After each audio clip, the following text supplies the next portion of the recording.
There's a term you might have heard often regarding 3D steel detailing software, and that term is AutoConnect. You might have also heard of it with a different name, maybe. Some call it rule-based joints. And what they mean is the automatic application of certain macros or certain joints to certain elements which are positioned in a certain way. So you will have rules like when the flange of a column, when a beam of a column is incoming and hitting when a beam is coming and hitting the flange of a column, then use say the haunch connection. Or when the beam is incoming from the web side of a column, say use the beam to column end plate connection. Similarly, for if a brace is coming into a column, then use the bolted gusset connection. Now, the fundamental thrust behind all these auto-connect and rule-based joints is that they take connections two elements at a time. So they will be thinking of connecting this beam to this column. It'll be two elements which are connecting to each other, or this beam to this column, for example, or similarly this brace to this column. It will always be two elements which need to be connected. And for this reason, what they have, the libraries which they set up is always they always look like when this is connecting to this, when this is connecting to that, when this is connecting to this from this side or that side. But the bottom line is that it's always two elements. Now, immediately you can tell what the problem with this approach is, because there are never two elements, or there are hardly ever, one can say, two elements which are incoming at a particular joint. So let's just take this very simple case which we have on the screen right now, in which there's only one column and two beams and one vertical brace all incoming to the same joint. It could get much messier than this. It could be four beams incoming and four vertical braces incoming and a horizontal brace incoming. So you could have 9, 10, 12 elements all coming in at the same point. But let's just stick to this very simple three element case. But what I just told you, that what auto connect or rule based joints will do is they will take them one at a time. So for example, the rule might say that if a beam is coming to hit the flange of a column, and even say the beam has a fixity, a moment fixity, then use the haunch connection. So what it will do is it will just go in there and it will connect when you select the model and say connect using auto connect. It will go ahead and do something like this. Now, the next thing it will do is it will find the other two, let's say this one and this one. And for that situation in which a beam is incoming to the web of a column, the rule will say that use the beam to column end plate connection, for example. And what it will do is it will take the column, it will take the beam, and it will connect them. The third rule might be that whenever you see a brace incoming to a column, what you do is, let me find the bracing connections over here. What you do is you use the bolted gusset connection. So what it will say is take this column, take this brace, and you connect them. Now, with this very simple three connectivity joint, we have seen the mess auto-connect or rule-based joints have made. We just select all these and say clash and say run. Well, more or less everything is clashing. And the reason is pretty simple. These joints, these rules were only aware of their conditions, namely one element framing into another. They knew nothing about what was happening elsewhere around that area. So, for example, when this first haunch was connected, that's all fine and good. But the moment this beam was connected, it had no idea of this existing stiffener over there. And it didn't really realize that I need to be notched to go inside that column, to go under that stiffener, and my end plate needs to be made accordingly. And now even not only the beam is clashing with the stiffener, but the end plate is also clashing with the stiffener at the back. That was one issue. Then came this vertical bracing. And the vertical bracing, all it knew was that I need to connect to this column, and it's totally unaware of the existence of a haunch connection. It's totally unaware of the existence of the end plate connection. All it's aware of is that I'm a vertical brace. This is a column. I'm approaching it from the website. I need to connect. And this is what we get. Let's continue. Let's take this joint over here, for example, a little more complicated than the one we just saw. So the rule would be when a brace is incoming to a beam like this, use the bolted gusset connection. So AutoConnect will come in and make that connection for you. But then there's another one coming in, and AutoConnect will select that and make a separate connection for that one. Let's see what we've done now. We've made these connections like this totally unnecessarily, whereas what we should have done is actually combine them. But because we were totally unaware of what's happening, we didn't really know what to do. But this joint doesn't finish over here.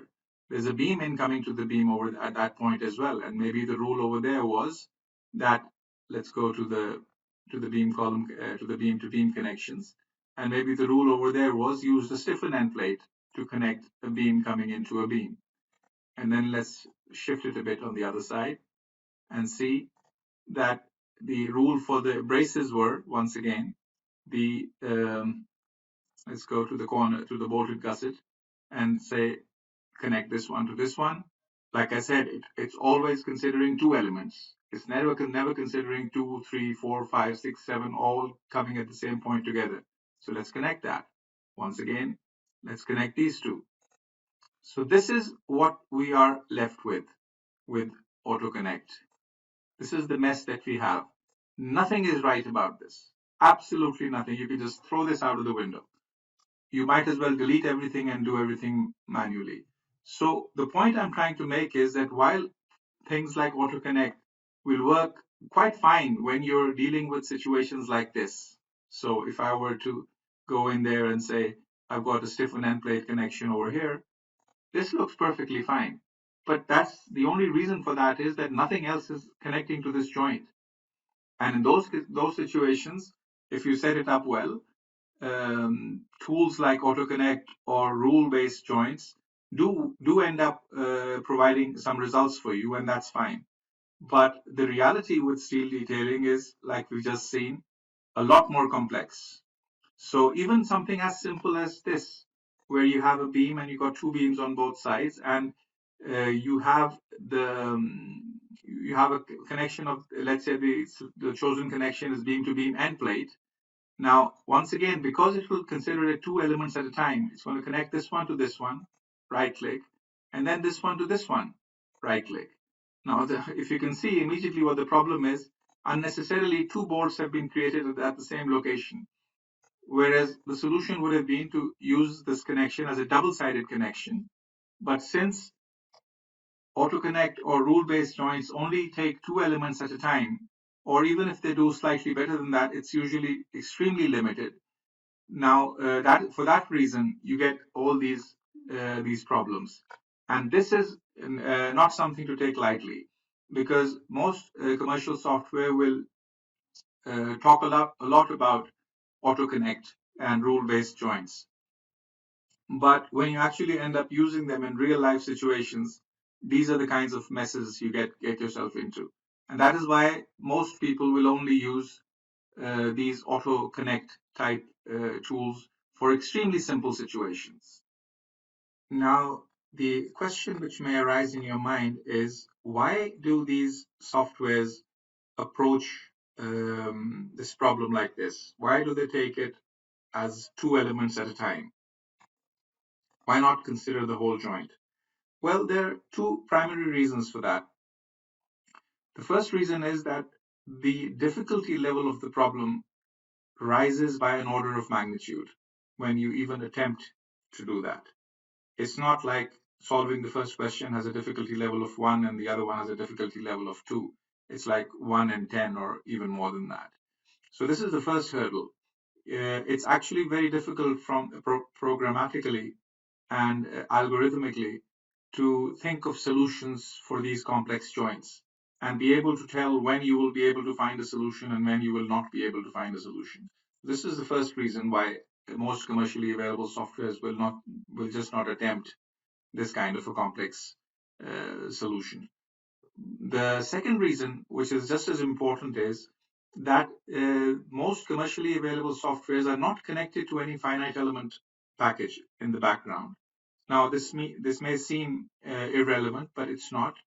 The reason being that it is the finite element package which actually provides the connectivity at that joint. It is this joint over here, which is a finite element node, which if I double click, will tell me that I have 6 members connecting at that point. It is the main beam itself, obviously, this beam, number 2, number 3, number 4, number 5, the vertical bracing, number 6, the other vertical bracing. It is this connectivity which actually defines the problem for you. Without having a solid, well-integrated finite element model, you can't even begin to think of a solution for this problem. In fact, so much so that a lot of many commercially available programs will only so they will, for example, they will connect this and this if with say beam to beam end plate connection, which we just talked about, like this, if this is the case. But if this beam, for whatever reason, was pulled back, say minus, I'm just going to put it back minus 150 millimeters. So it's pulled back. Now it is connecting, it should connect, but since they're not clashing right now, it won't even be aware of the existence of this possible joint over here. And the reason being is that it only, these softwares only decide on whether they want to connect something if those two objects are actually clashing with each other most of the time, or extremely close to each other. Now, that is obviously another problem. We cannot have a connection algorithm based on existing clashes. In some situations, we just don't have clashes. So, for instance, there could be, if I were to just rotate this around, there will be a connection between this girt and this column, but there is no clash between them. And in most programs, because they don't have any connectivity feature, so this is the node which actually tells me that there is a connectivity to this column, which is this girt over here. Now, in the finite element model, this girt is right at the center, as we can see. It's at the center. But in the 3D model, it's like this. So because the programs don't have any finite element capabilities and these node capabilities, because of this connectivity, lack of connectivity, they fail to find out all the situations where two elements need to be connected. So this is the other problem. There is no connectivity. That's the first problem. The second problem is that even if they were to use this clashing algorithm, that if things are clashing with each other, just connect them two at a time, that by itself is such a complicated problem that software just don't attempt that. These are the issues with AutoConnect, and these are the issues with rule-based joints, which I wanted to clarify before I got into the topic of this video, which is IntelliConnect. So now let's talk about IntelliConnect. So we've talked enough about AutoConnect, and we've talked enough about rule-based joints and the limitations which they have. And now we want to talk about Comosys, and we want to talk about IntelliConnect and how IntelliConnect attempts to. It's a very difficult problem. It's a problem with many faces. It's a problem which doesn't necessarily have a solution every single time. But if we can manage ways to go around these problems most of the time, for most of the standard situations which we find in steel structures, then for once this idea of having rule-based joints could actually deliver something of value. So what are the major decisions which IntelliConnect needs to handle? There are 4 basic types, and I'll show you examples of each over here. The first type is that it needs to be every connection needs to be aware of the existence of certain elements. There could be plates, etc., created by other joints, and it might need to modify itself in order not to clash with them. So the elements might need to modify themselves. The example for that would be if I were to connect this column to this beam with a haunch connection, and then this one with an end plate connection, this beam would then need to be notched to avoid the stiffener. And the end plate also needs to be shifted slightly below so that the clash is avoided with that stiffener. So this is the first thing which it needs to do, the avoidance of elements created by other macros. So let's do an example of that. Let's select this joint. By the way IntelliConnect works is by selecting joints. Like I said, everything starts with connectivity. The moment I select this joint, I'm telling Comosys that this is not only this column connecting to this beam. It is this column connecting to the beam from the web. There's another beam coming in from the flange side, and there's another vertical brace coming in as well. And like I said, it could be a lot worse than that. But I give all that information when I select the joint. So rather than working on two elements, IntelliConnect works on joints. And this is a very major difference. And like I said, unless you have a backbone of a finite element, you have a finite element backbone behind the whole system, which offers you this connectivity, you can't even begin to solve this problem. So I select that joint and I go right click and go to the IntelliConnect menu. And I say create the column beam connections, because I know I'll talk about those later. But this is the column beam connection case. So if I do that, it goes to the library and says, okay, you have all these options for moment side. So I know this is the moment side where the beam is fixed. So for that, if there's such a side, or if the beam is fixed, you have four options. You can use the haunch connection, you can use the extended end plate connection, you can use the flange plate moment connection, or you can just use a directly welded connection. I'm going to go for the haunch connection, knowing that it's going to create, most of them create stiffness. But in any case, I'm going to select the haunch connection, and then I'm going to say next. And the next question it asks is, what about any beams framing in from the hinged side, if any? They could be or they could not be. But let's say they are. So which you could use the stiffened end plate connection, you could use the fin plate connection, you could use the beam to column end plate connection. Now I'm going to choose the beam to column end plate connection and say next.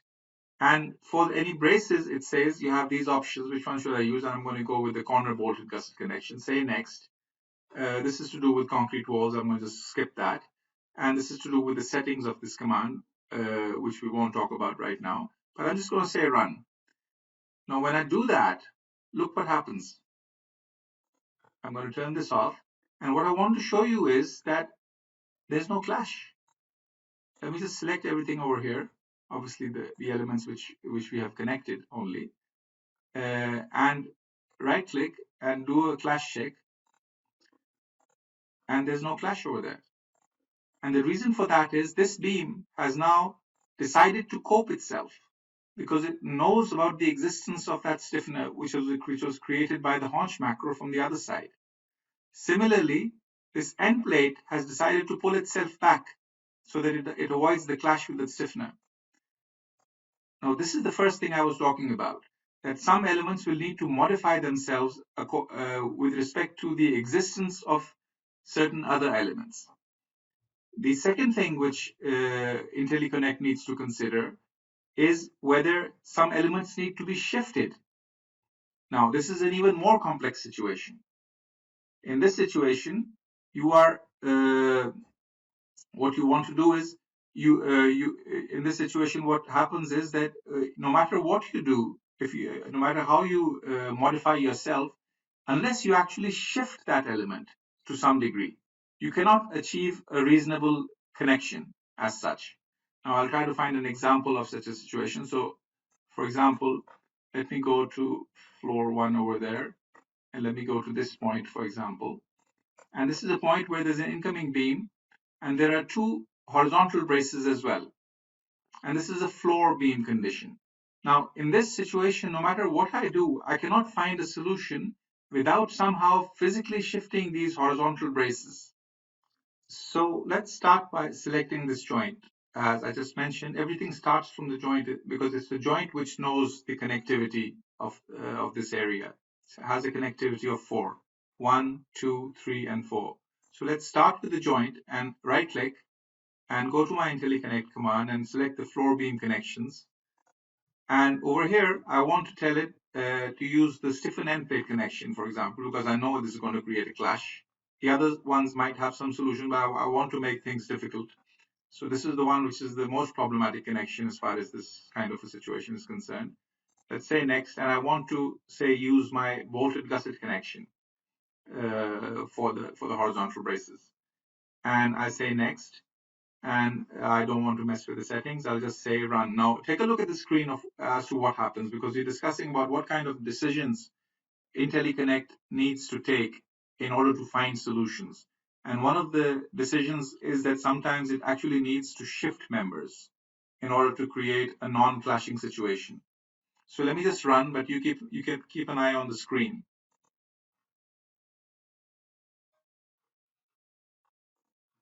Now, if you notice what just happened, it has gone in, it has tried to create this bolted gusset connection, but realized that no matter what it does, it's going to clash. This gusset plate and this stiffener will clash with with these plates.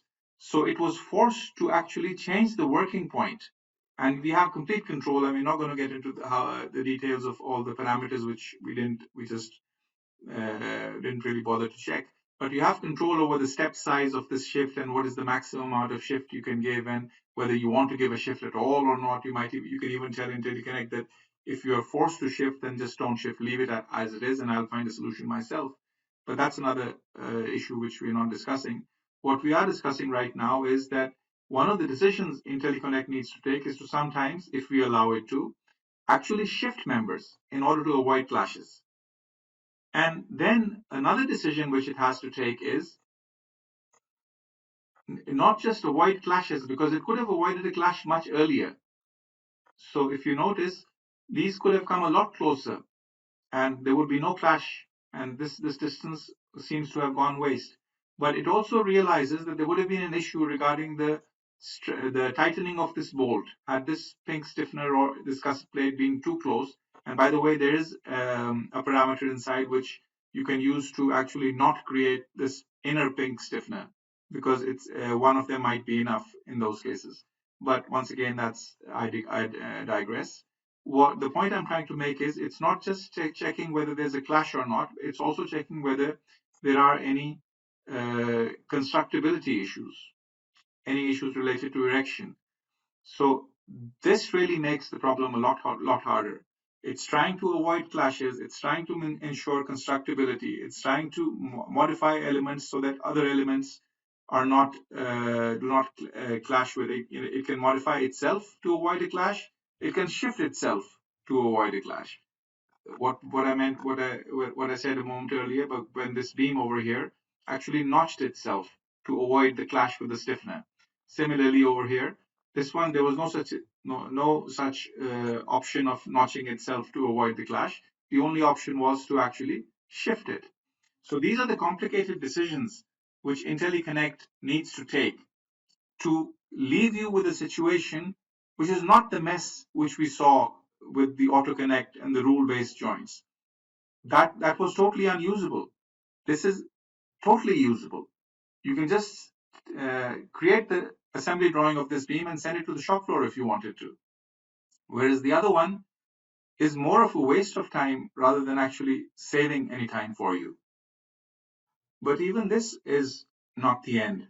There are other decisions which IntelliConnect can take. So let me come back to this example over here and create a different version of it. Let me select the node, right click and say IntelliConnect, create the floor column beam connection, sorry. And this time I can choose the haunch again, but instead of choosing the end plate connection, I'm going to choose the stiffen end plate connection to give you a different story for this, give a different case. So I've requested it to create a haunch from the other side and a stiffen end plate from this side. And let's go next. Let's leave this as it is. Let's go next, and just say finish it. Now, when I do that, look what happened. This time, the haunch had created stiffeners, and the stiffen end plate. Now, this was obviously a different situation. There's no point in notching itself. It's a different connection altogether. But it actually used the existing stiffeners, those orange stiffeners which I just selected, this one and this one, and it modified them. And it modified them to suit its own purpose. And its own purpose was to create its own the stiffen end plate connection from this side. And how did it modify them? How much did it pull this out? Just enough to ensure that this space over here was enough for the bolts to be tightened easily, so that a hand could go inside and you could tighten this bolt over here, for example.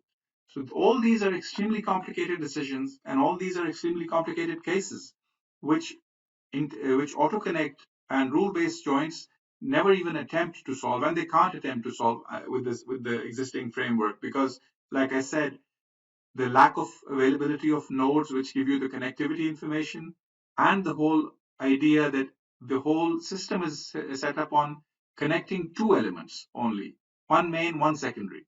Whatever else is happening at that joint is ignored.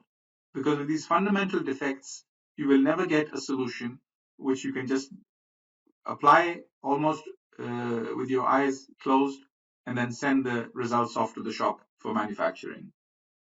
So now let's get into some large examples and some impressive examples.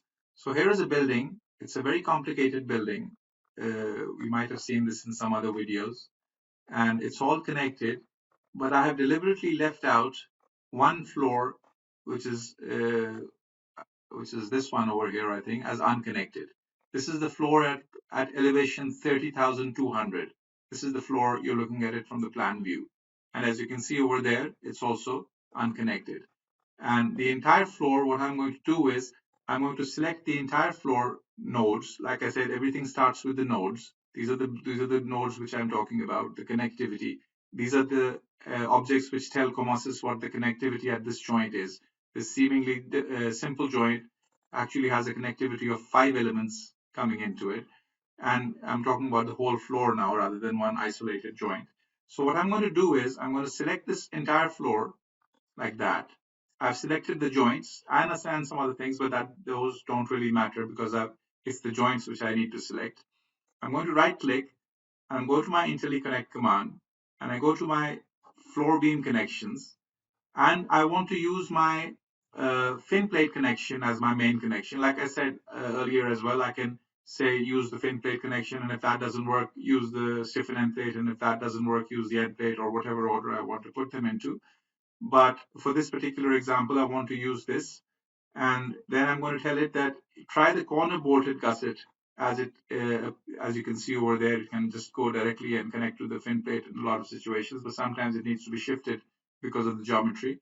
And if that doesn't work, then use the bolted gusset plate connection. And I'm going to say next and basically tell it to run.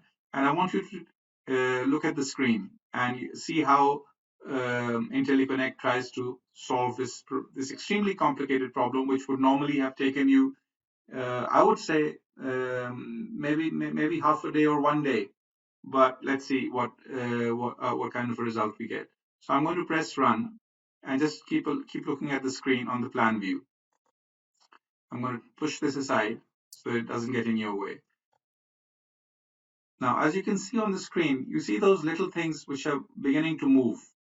All those horizontal braces, all those beams, one by one joint at a time, is being checked. It's looking at that joint, it's making those decisions. Do I need to pull something back? Do I need to cut something off? Do I have enough space for the erectability and constructability of this joint? All those complicated decisions are being taken for you, basically as you're having your cup of coffee. And if you see on the screen, it's hardly taken it about 20, 25, 30, whatever, half a minute or a minute. And it gives you a report at the end that I went through node number 27,451 and I was able to connect it. Then I looked at node number 27,429 and I was able to connect it. And similarly, I was able to connect hopefully all of them.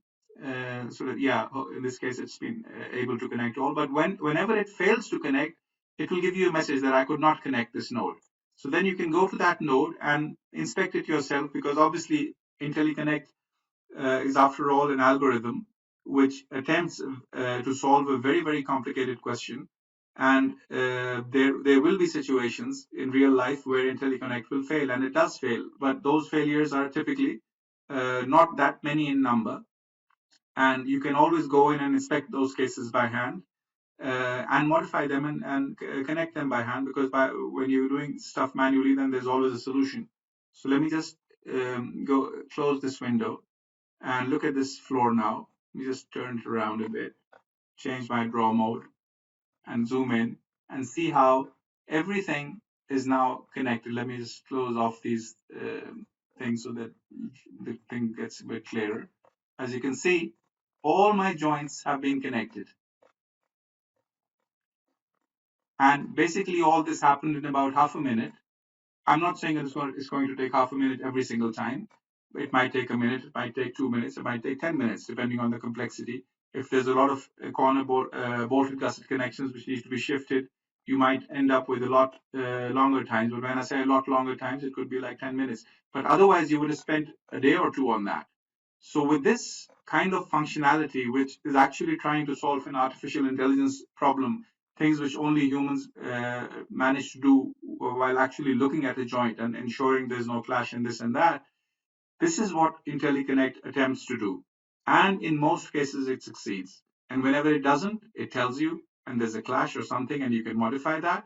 But the whole idea is that you will save so much time if you use this functionality properly, that you will actually be able to see what we claim with your own eyes, that you can do in days what other people do in months. Now let me show you some other cases. Obviously, this is not, the floor beams is not the only kind of case we're looking at. I could just select this entire building and right click and go to IntelliConnect and say, create the purlin connections wherever you find them. So I've selected the whole building basically, and I'm saying create the purlin connections. And for the purlin connections, I want to use the folded plate type. There are 6 different options or 5 different options which I can use. I'm going to prefer the folded plate connection. I'm going to say next. I don't want to shift the end ones. I can do that. I can give the final purlin a little shift depending on how it meets up with the facade. But let's leave that for the moment. And I'll just say run. And immediately this window comes up, and within seconds, this one didn't even take a few seconds, but it found, first of all, the first thing it did was it went through the whole building and it found my purlins. And let me zoom into them. There they are. Let me turn on my, or the bolts are already on, yeah. It found all my purlins. It found which parts they were connecting to. And it connected the purlins perfectly. Whenever there was a two-sided purlin, it also did a two-sided connection. So it's not just the one-sided typical auto-connect or rule-based joint type of connection. When there were more than one elements, it found both of them and connected them with a common connection. Similarly, this side as well. And like I said, without having even to select the purlins, all I did was just select the whole building, right-click, go to my IntelliConnect command, and say create purlin. So let's go for the girth connections this time. And for the girth connections, I've got these 4 options. Let me select the bracket type without cut. This one, I like this one because it is just plate work involved. Obviously, some are better as far as ease of manufacturing is concerned in some cases. This one is very easy to manufacture. But let's go with this one for the moment and say next. I can give this offset if I want. And this is basically the offset at the end of the last girth towards any on any facade. So let me just say run, and immediately put it on the side, and all the girths are being found right now. Once again, if we go around, we don't see any, hopefully not any, not done. Now everything has been found and done. And if we were to zoom in, we would see that all the girths have been connected in my model. We're just sitting and having coffee, by the way. This was the end offset of 200, which I had entered. So because you need this for this facade to meet up with that facade, there's a specific number, and you can give that, but that's very easy to do manually as well. I was just to show you what it can do. So let me continue with this little demonstration. Let me select the whole building. Let me right click and go to my IntelliConnect command and say, what about my splice connections? Do I have any splice connections in this building? and it's going to go inside the building, and it's found 6 places where there were splices, and it's, if I zoom in, those have been connected without me even having to look for them. Let me select the whole thing again and say right click, IntelliConnect, and this time I want to say connect the base plates. I'll talk a little more about this later, but let me just go and connect the base plates, and there are several options. I'm going to go for the simple one and say run. So it's going to find those and it's going to connect them. Now let me right click once again and go to the IntelliConnect command and do my bracing connections. These will be the areas where my vertical braces are meeting the beams or columns alone. So let me just say run on these as well. There have been, there were only 2 places where they were. And then let me go in and do my batten plates, for instance.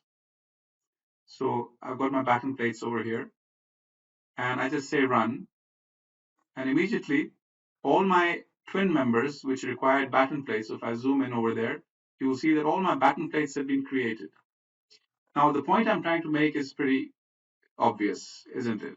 You're basically sitting back, you're selecting the nodes, and you're going through the various types of cases, giving them instructions about which macros to use, and you trust that for the simple cases, obviously it's going to do that, but for the more complicated cases like this floor over here, for example, where you will need shifting of these horizontal braces, or these points like this over here, which you will need to connect the haunch, for example, and then use the stiffeners to connect this side, and all those complicated decisions which we just talked about. It's going to sort those things out for you. And as your coffee finishes, your building will finish as well. Let me do the sag rod connections as well. So these are the sag rods which are connecting the girts. So let me just select the whole building once again, right click, go to my IntelliConnect and say create my sag rod connections. And it's going to find all my sag rods in the building because they've been entered, because there's connectivity. This is the advantage of not losing the connectivity, what we've been talking about in all the other videos, that never break your finite element model. Let me zoom into the sag rods and see that all the sag rods have been connected. So with a few clicks, like I said, while we're having coffee, while we're chatting with a friend even sometimes, we can actually finish this little building. It is not a big building, I admit, but any user of 3D modeling software will tell you that if you give this building to someone, they will typically come up to you and say, you know, 3 days, 4 days, 5 days, whatever, some number like that for the modeling part. And that makes a lot of sense. It does take those kinds of man hours, but you just saw how many man hours it took in Comosys. And this is what we emphasize. The software has been designed by engineers, for detailers in such a way that we save man hours. It is the saving of man hours which lies at the heart of Comosys, but not in a way which leaves you unsatisfied with the results. You yourself customize, and we were talking about an even more powerful command in some other video, which is IntelliClone, which is a modified version of IntelliConnect. And there is a reason why IntelliConnect has its own limitations, because it is after all template based. It offers you many solutions, many actually real life solutions, which are used all over the world. But there will be situations where you might want to connect in a different way with a different combination, which is not available, despite all the features which we just talked about. And in those situations, will give you an option which is extremely powerful, and we'll talk about that in another video. But in this video, since we're not talking about IntelliClone and we're talking about IntelliConnect, so we want to focus on that. So the idea behind IntelliConnect is that everything starts with a node, and that's why it's so superior to any kind of auto connect or any kind of rule-based joint. It will look through your building, it will search through your building, it will find the connectivity, it will find everything which is connected to it, it will find the problems of constructability at that point, it will find what needs to be pulled back, what needs to be cut, what needs to be shifted, what needs to be modified. It will make those 5, 6, 7, 8, 9, 10 connections at a single joint and ensure that you're left with a joint which you are satisfied with. Now, to finish off this little presentation about IntelliConnect, let me finish it up with the most complicated of joints, which is where the beams and the columns and the vertical braces all meet up. So even we have the situation where one of them is coming like that and one of them is coming at an angle and this and that. And I'm going to select my entire building once again. And this is going to take some time, so bear with me because it's a very complicated case like we've discussed before. I'm going to go and say create the column beam connections. And I'm going to select the haunch, which makes it the most complicated one amongst the other choices. And I'm going to select the stiffen end plate. And I'm going to say use this one. And I'm not going to mess with the settings. We can talk about the settings in some other video, perhaps. But these are basically to tell the program whether you want to shift or not to shift. If you can, so for example, the picture is self-explanatory over here that in some cases the vertical bracings will be coming in such a way that they will need to be shifted down to make a connection, something like this maybe. Are you allowing that or are you not allowing that? If you don't want to allow that, you can tell it to never shift. But in life, you will have to allow it in most cases. And there are other parameters regarding the bracing settings and this and that, which we won't get into. Let me just press run and see what happens. And we pull this aside. It's going through the building one by one. It's checking each one of those joints one by one. It's finding solutions for those complicated situations. It's like I said, all those decisions. It's some of them have already been connected, so it hasn't gone through that. But okay, now it's even telling you the places where it could not connect. So there will be a warning like this whenever you come up with a situation where you cannot connect. So let me just close this, zoom in, and see what's happened. A perfect solution awaits us. Another solution awaits us over here. Another one over here. And another one over here. All these complicated cases have been taken up. And look at this one. Even this one with the angular thing coming in has been connected perfectly. Let me go from the other side and see. So these joints, which are one of the most complicated joints, and anybody who's done steel detailing knows that a lot of time is wasted on these joints. Not wasted, but a lot of time needs to be spent on the modeling of these joints. And it is so easy to connect them with IntelliConnect that once you get a taste of this, once you start using this, and once you actually start understanding the concepts and the ideas behind it, you will never want to go back. And this is the whole idea of creating this video and presenting it to you so that you understand why Comosys is better.